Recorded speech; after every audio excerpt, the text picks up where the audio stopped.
تو میرے عزیزو، عبداللہ بن ابی نے یہ مہاجرین کے متعلق جب جملہ کہا اور یہ کہا کہ جب ہم مدینے جائیں گے تو دیکھنا ان ذلیلوں کو ہم نکالیں گے مدینے سے، لَيُخْرِجَنَّ الْأَعَزُّ مِنْهَا الْأَذَلَّ۔ اس نے کہا ہم عزت والے لوگ ہیں، مدینے کے رہنے والے، یہ مہاجرین جتنے بھی مائگریٹ کر کے آئے ہیں، ہجرت کر کے آئے، سب کو ہم نکالیں گے۔ حضرت عمر کو وہ جملہ سنائی دیتی ہے، اتنا تیش میں آئے ہیں، اتنے جلال میں آئے ہیں، حضور صلی اللہ تعالیٰ علیہ وسلم کے پاس آ کر کے کہنے لگے یا رسول اللہ صلی اللہ علیہ وسلم مجھے اجازت دے یا عباد بن بشر، وہ بھی مدینے کے تھے، کہا دونوں میں سے کسی ایک کو اجازت دے، عبداللہ بن ابی کی ہم گردن اڑانا چاہتے ہیں۔ اس نے مہاجرین کے بارے میں ایسے سخت جملے کہے جب تک کسی کو بھی یہ نہیں خبر ہے کہ عبداللہ بن ابی منافق ہے، نہیں کوئی نہیں کہتا تھا، وہ مسلمان تھا، دیکھنے میں مسلمان ہی تھا۔ حضور صلی اللہ علیہ وسلم نے بھی منع کر دیا، عمر پھر لوگ کیا کہیں گے کہ محمد اپنے ہی ساتھیوں کا قتل کروا رہے ہیں، وہ میرے ساتھ جہاد میں آیا، میرے ساتھ جنگ کیا، اس کا ہم قتل کیسے کریں؟ حضرت عمر نے کہا کہ نہیں یا رسول اللہ، اس کا قتل ہونا چاہیے، اس کے دل میں اسلام نہیں ہے۔ حضرت عمر یہ بار بار کہتے رہے، اور اس کے بعد حضرت عمر جب بھی بات کرتے تو قرآن کی دلیل سے بات کرتے تھے۔ حضرت عمر نے ایک آیت پڑھی، یا رسول اللہ صلی اللہ علیہ وسلم، کیا اللہ یہ نہیں فرما رہا ہے استغفر لهم او لا تستغفر لهم ان تستغفر لهم 70 مرہ فلن یغفر اللہ لهم؟ اے نبی آپ ان کے لیے بخشش کی دعا کریں یا نہ کریں، یا 70 بار آپ ان کے لیے بخشش کی دعا کریں، اللہ ان کو ہرگز معاف نہیں کرے گا۔ یہ اللہ نے جب فرمایا ہے، حضور نے حضرت عمر سے کہا اے عمر اگر مجھے یہ معلوم ہو جائے کہ 70 سے زیادہ بار بخشش مانگنے سے اللہ بخش دے گا تو پھر میں اس کے لیے 70 سے زیادہ بار دعا کروں گا۔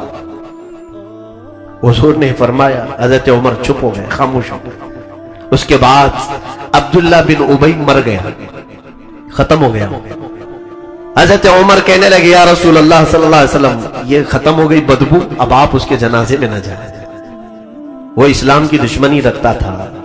حضور صلی اللہ علیہ وسلم نے فرمایا نہیں، میں اس کے جنازے میں بھی شریک ہوں گا، آپ اس کی نماز جنازہ پڑھائیے۔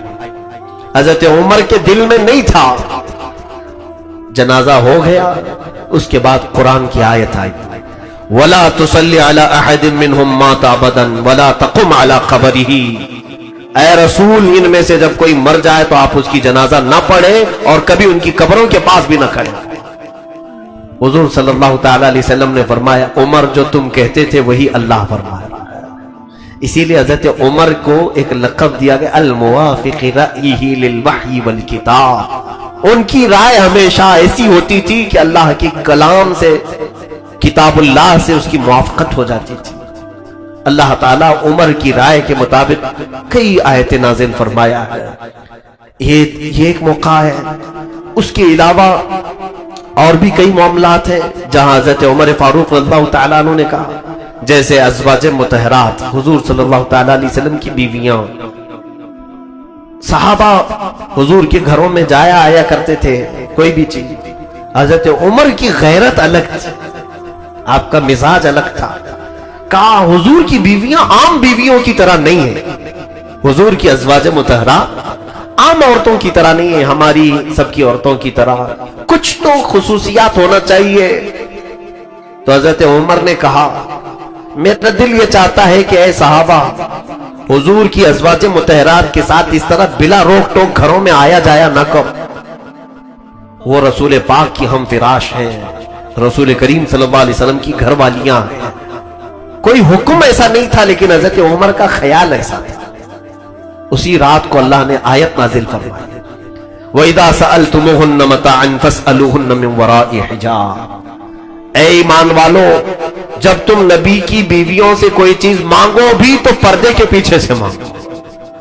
اور پھر اللہ نے قرآن میں آیت نازل فرمائی یا نساء النبی لستن کأحد من النساء، اے نبی کی بیویوں تم عام عورتوں کی طرح نہیں ہو۔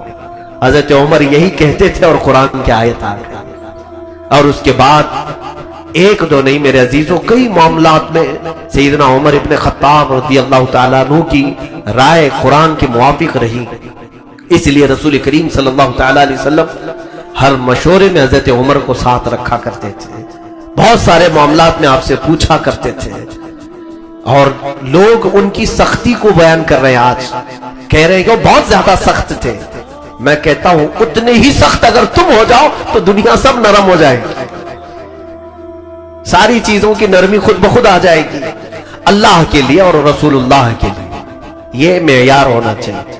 اب میں آپ کو ایک اور ایسی بات بتاتا ہوں جو ہم سب سے جلدی نہیں ہو پائے گا، ہم سب سے ایسا نہیں ہو پاتا ہے، لمبی حدیث ہے، اس کو میں نے تفسیر میں کئی مرتبہ عرض کیا ہے، آج حضرت عمر فاروق کی مجلس ہے اس لیے عرض کر رہا ہوں۔ جنگ بدر میں کئی کافر مارے گئے تھے، اس میں صفوان بن امیہ، صفوان نام کا ایک شخص مکہ کا، اس کا باپ قتل ہوا تھا، امیہ مارا گیا تھا، اور وہ مکہ کا بڑا آدمی تھا، پیسے والا تھا، وہ بہت زیادہ دشمنی میں گھوم رہا تھا، مسلمان کمزور تھے، چھوٹے تھے، مکہ چلے گئے، اب دیکھو انہوں نے تو ہمارے باپ داداؤں کو بھی مار دیا۔ اسی اسنا میں مکہ میں ایک اور شخص تھا، عمیر بن وہب، جس کو شیطان قریش کہتے تھے لوگ، قریش کا شیطان۔ جنگ بدر کی آگ بھڑکانے میں عمیر بن وہب کا بہت زیادہ ہاتھ تھا۔ عمیر بن وہب، اس کا بیٹا قیدی ہو چکا تھا حضور کے پاس، بیٹا یہاں پکڑا گیا ہے اور حضور چھوڑ نہیں رہے تھے کیونکہ فدیہ دیا نہیں تھا، تو یہاں مدینے میں وہ قیدی بنا کر کے رکھا گیا تھا۔ عمیر بن وہب کو اپنے بیٹے کی فکر تھی اور صفوان کو اپنے باپ کی فکر تھی، بات سمجھ میں آ رہی نا؟ اب جب دونوں دشمنوں کا ایک ہی کاز ہو، ایک ہی مقصد ہو، تو جلدی دوستی بھی ہو جاتی ہے۔ صفوان نے دیکھا کہ عمیر اپنے بیٹے کی تلاش میں ہے کہ کسی بھی طرح سے مدینے سے یہ چھوٹ کر کے آ جائے اور مجھے میرے باپ کا بدلہ لینا ہے۔ عمیر پیسوں سے کم آدمی تھا، تو اس نے سوچا کہ کیوں نہ اسی کو میں تیار کر کے محمد کے قتل کے لیے بھیج دوں۔ تو صفوان آیا، عمیر کو کہا کہ عمیر تیرے اوپر کتنے لوگوں کا قرضہ ہے؟ کہا فلاں کا فلاں کا فلاں کا قرضہ ہے۔ کہا خرچہ کیسے چل رہا ہے؟ کہا بڑی تنگ دستی ہے، بیٹا بھی محمد نے قید کر کے رکھا ہے۔ تو صفوان نے گلے میں ہاتھ ڈالا اور لے جا کر کے حتیم کعبہ کے اندر، کعبہ کی جو سائیڈ کی جو دیوار ہے اس کو حتیم کہتے ہیں، اندر بیٹھ کر کے پرسنل میٹنگ کی۔ صفوان نے یہ کہا دیکھ تیرے سارے قرضے میں ادا کر دوں گا، مکہ میں جس کے تو نے قرض لیے سب دے دوں گا، ایک شرط ہے۔ کہا کیا؟ میں ایک تلوار دیتا ہوں، یہ تلوار کو زہر میں بجھا کر تو محمد کا قتل کر کے آ جا، تیرے سارے قرضے میں چکا دوں گا، اور پھر تجھے جتنا پیسہ چاہیے وہ بھی دے دوں گا۔ کیوں؟ اس لیے کہ میرے باپ کو محمد کے ساتھیوں نے بدر میں قتل کیا ہے۔ عمیر نے کہا بالکل بہت اچھا کام ہے، میں میرے بیٹے کا بھی بدلہ لینا چاہتا ہوں، تو تیرے باپ کا، دونوں ایک ہی ہو گئے، ایک حمام میں دو ننگے ہو ہی جاتے۔ تو عمیر نے کہا بالکل مجھے یہ پسند ہے۔ اس کے بعد عمیر بن وہب تلوار لیا، زہر میں بجھایا اور لے کر کے نکل آئے۔ کہاں پر؟ مدینے آئے، تلوار لٹکا کر کے۔ اب میں حدیث کے الفاظ بھی آپ کو اگر بتا دوں تو لوگ یہ کہنا چھوڑ دیں گے کہ بہت سخت بولتے ہیں، بہت سخت جملے ہیں۔ اب پھر اندازہ کرو کہ میں سخت بولتا ہوں یا رسول پاک کے صحابہ کتنا سخت بولتے تھے۔ ہم وہی بولی بولیں گے جو رسول پاک کے صحابہ بولتے تھے، وہ دنیا کی سب سے اچھی بولی ہوگی۔ سنیے، جب عمیر بن وہب آیا مدینے میں تلوار لٹکا کر کے، رسول پاک صلی اللہ علیہ وسلم مسجد نبوی میں تھے، لیکن اتفاق ایسا کہ دروازے کے باہر حضرت عمر ابن خطاب چند صحابہ کے ساتھ کھڑے تھے، باہر کھڑے تھے۔ تو جیسی حضرت عمر کی نظر عمیر بن وہب پر پڑی، تلوار لٹکائی، اکیلا آ رہا ہے، حضرت عمر جلال میں آ گئے، کیونکہ جانتے ہیں پوری جنگ بدر بھڑکانے والا یہی تھا۔ جنگ بدر میں بھاگ کے گیا، اس کا بیٹا قیدی تو ہے۔ فوراً حضرت عمر نے کیا کہا جانتے ہیں؟ خذوا ھذا الکلب، پکڑو اس کتے کو۔ یہ الفاظ کس کے ہیں؟ حضرت عمر کے۔ پھر لوگ ہم سے کہیں گے بہت سخت بولتے ہیں، میں اپنی جانب سے کچھ نہیں بول رہا ہوں، حضرت عمر کی بولی اچھی ہے یا نہیں؟ دشمن رسول کو کہا تھا انہوں نے، کہا پکڑو اس کتے کو، یہ الفاظ ہے۔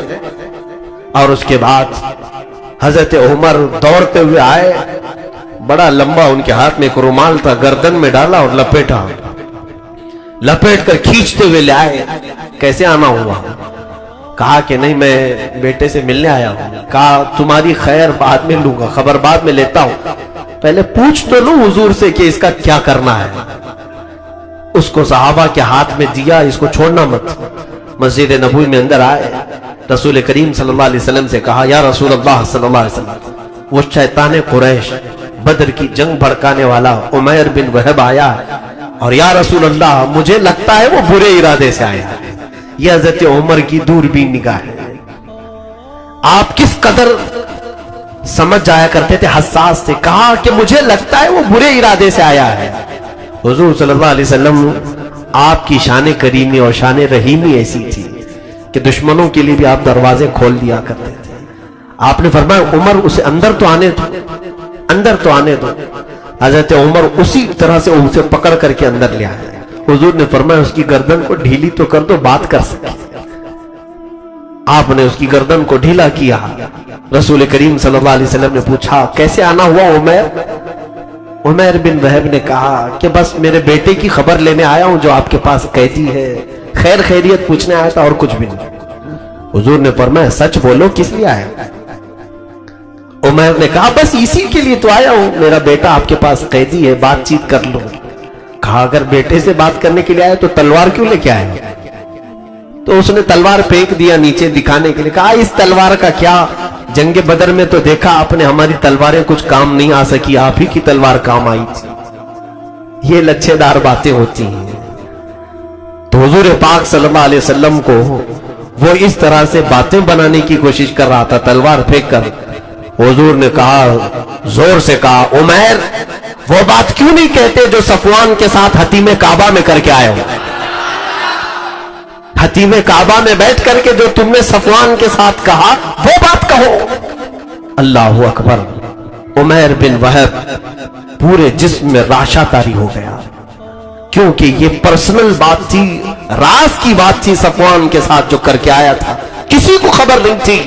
پھر کہا عمیر بن وہب نے میں سنتا تھا کہ آپ غیب کی خبریں جانتے ہیں, آج میری خبر آپ نے خود دے دی, اب زیادہ دیر کس بات کی, میں بھی دائرہ اسلام میں داخل ہوتا ہوں.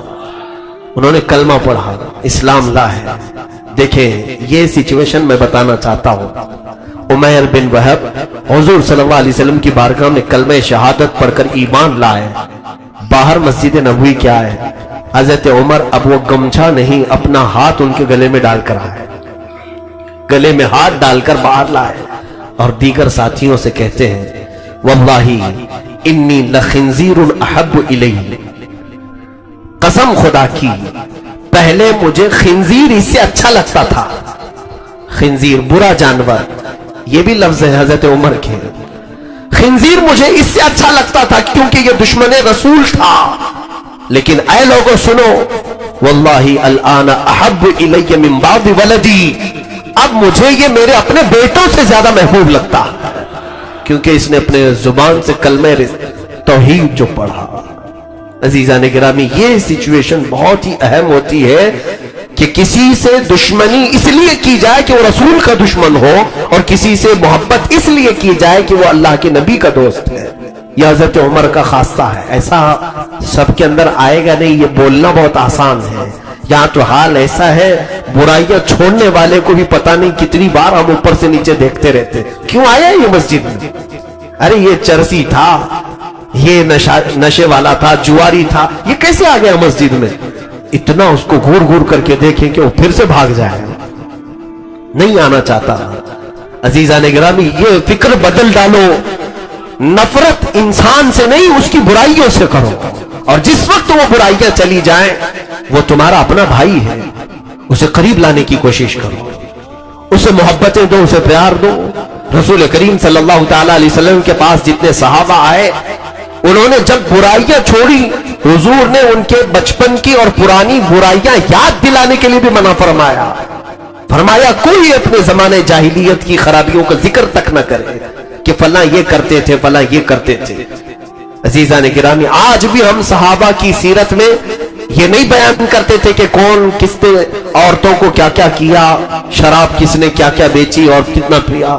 مطلق برائیوں کا ذکر تو کرتے ہیں، لیکن صحابہ کی زندگی میں یہ چیزیں ہم ذکر بھی نہیں کرتے. کیوں؟ اسلام جب آ جاتا ہے، توبہ جب ہو جاتی ہے تو ما قبل کو سب ختم کر دیتی ہے. یہ حضرت عمر کی زندگی سے سیکھو. آج یہاں فکر بدلنے کی ضرورت ہے. بعض لوگوں کی سختیوں کی وجہ سے لوگ اندر نہیں آتے، بعض لوگوں کی سختیوں کی وجہ سے دائرہ اسلام میں لوگ نہیں آتے. یا فکر تبدیل کرو محبتوں کے ساتھ. ہاں دشمنی ہو تو ان برائیوں سے دشمنی. لوگ مجھے بھی یہ تانا دیتے ہیں کہ ان کے پاس بہت سارے چرسی لوگ ہوتے ہیں، مفتی صاحب کے پاس، اور بہت سارے جواری لوگ ہی گھومتے رہتے ہیں ان کے ساتھ. میں نے کسی صاحب سے کہا بھی تھا کہ ہاں ڈاکٹر ہمیشہ مریضوں کے ساتھ ہی ہوتا ہے، اور مریض ڈاکٹر کے پاس نہ جائیں تو اچھے لوگ کاہے کے لیے آئیں گے. میرے عزیزوں، ہمارا مقصد صرف یہ ہے کہ ہو سکتا ہے وہ چند ساعتیں، چند لمحے ہمارے ساتھ بیٹھے تو اللہ ان کے دل میں بھی اصلاح کی توفیق عطا کر دے، ہدایت مل جائے. باقی اگر ہم کو آپ یہ دیکھ رہے ہیں کہ میں بھی ان کی طرح بن گیا تو آپ ضرور ڈانٹیں کہ چرسیوں کے ساتھ یہ بھی چرسی ہو گئے، تو پھر آپ روکیں ضرور، آپ منع ضرور کریں کہ ان کے اخلاق تمہارے اندر آ رہے ہیں. اگر نہیں آ رہے میرے اندر اور میں کوشش کر رہا ہوں تو یہ سنت مصطفیٰ ہے، صحابہ کی سنت کریمہ ہے. عزیزان گرامی، حضرت عمر فاروق رضی اللہ تعالیٰ عنہ نے ایک معیار عطا کیا ہے، الحب فی اللہ والبغض فی اللہ. اللہ کے لیے محبت، اللہ کے لیے دشمنی.